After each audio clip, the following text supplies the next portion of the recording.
అంటాడు, నీ చెయ్యి నాకు తోడుగా ఉండాలి. ఎవరి చెయ్యి? కొంచెం గట్టిగా చెప్పండి. అసలు పాత నిబంధన గ్రంథంలో దేవుని చెయ్యి అనే మాట వాడిన ప్రతిసారి కూడా అసాధ్యం అనుకున్న కార్యాలే జరిగించబడ్డాయి. దేవుని చెయ్యి మనకు తోడుగా ఉండాలి.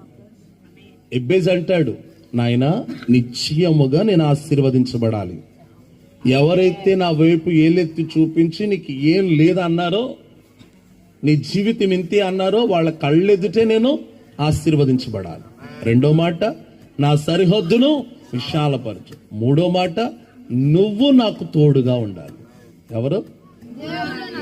ఇప్పుడు దేవుడు ఎవరికి తోడుగా ఉండాలి? ఆమేన్, హల్లెలూయా.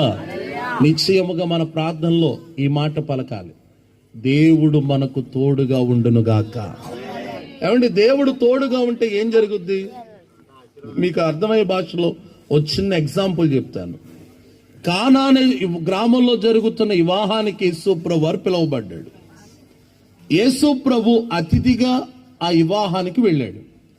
ఇప్పుడు అతిథిగా వెళ్ళిన యేసు ప్రభు వారు ఆ వివాహములో ఉండుటను బట్టి మంచినీళ్లు కాస్త ద్రాక్షారసము కంటే మధురంగా మార్చబడ్డాయి. మనలో మన మాట,